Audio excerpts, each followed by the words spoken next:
আসসালামু আলাইকুম গাইস, হুমায়রা রান্নাঘরে আপনাদেরকে স্বাগতম। আজকে আমরা রান্না করেছি স্পেশাল ডিম পরোটা, যা খেতে অনেক সুস্বাদু এবং টেস্টি।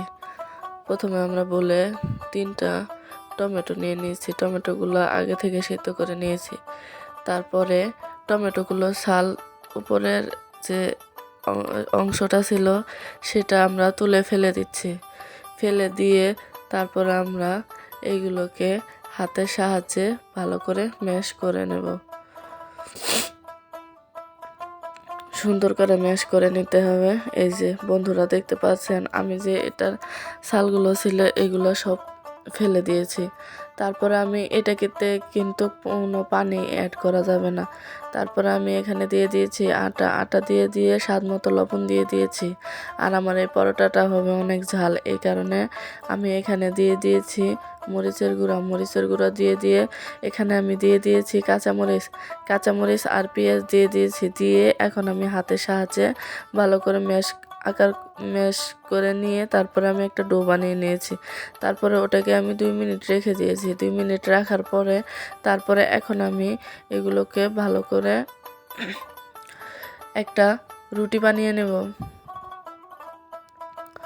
বন্ধুরা, আমার চ্যানেলের ভিডিওগুলো যদি আপনাদের ভালো লাগে তাহলে অবশ্যই লাইক করবেন আর কমেন্ট করে জানাবেন যে আমার ভিডিওগুলো কেমন হলো।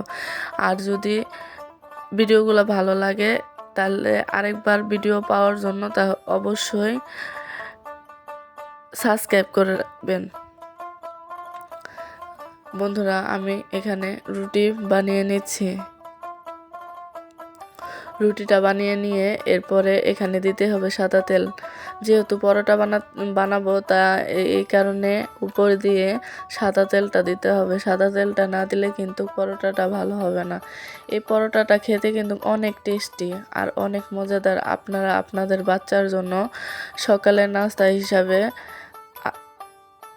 বাচ্চাদের টিফিন হিসাবে ব্যবহার করতে পারেন। তারপরে আমি এখানে নিয়ে নিয়েছি 2টা ডিম। ডিমেতে দিয়ে দিয়েছি কাঁচামরিচ আর কাঁচা পেঁয়াজ দিয়ে একটুখানি লবণ দিয়ে এটাকে আমি ম্যাশ করে নিয়েছি। তারপরে আমি চুলাতে একটা প্যান বসিয়ে দিয়েছিলাম। প্যান বসিয়ে তেল গরম হতে দিয়েছিলাম। তেলটা আমার গরম হয়ে গিয়েছিল। তারপরে আমি এখানে দিয়ে দিয়েছি ডিমে মিক্স করা পরোটাটা আমি ভেজে নিচ্ছি। এটা অবশ্যই মিডিয়াম ফ্লেমে ভাজতে হবে। হাই ফ্লেমে ভাজলে পুড়ে যাবে, ভেতরে হবে না। আমি দেখতে পাচ্ছেন যে মিডিয়াম ফ্লেমে ভাজতেছি। তারপরে আমার পরোটাটা আমি ভেজে নিচ্ছি তেলে। এই পরোটাটার মধ্যে অবশ্যই তেল একটু পরিমাণে বেশি দিতে হবে। দেখতে পাচ্ছেন বন্ধুরা, আমার পরোটাটা কত সুন্দরভাবে ফুলে গিয়েছে। এই পরোটাটা খেতে অনেক মজাদার হয়। দেখেছেন এটার কালারটা অনেক সুন্দর হয়েছিল আর খেতেও অনেক মজা হয়েছিল। আপনারা অবশ্যই বাড়িতে বানিয়ে খাবেন। দেখেছেন কতটা ফুলে গিয়েছে।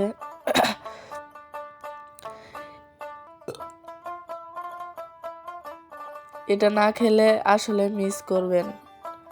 এটা খুব দুর্দান্ত মজাদার একটি রেসিপি। আমি এটাকে হালকা হালকা করে ভেজে নিচ্ছি। আমার পরোটাটা দেখেছেন কত সুন্দরভাবে ফুলে গিয়েছে। এই পর্যায়ে আমার পরোটাটা হয়ে গিয়েছে। এখন আমি পরোটাটা নামিয়ে নেব।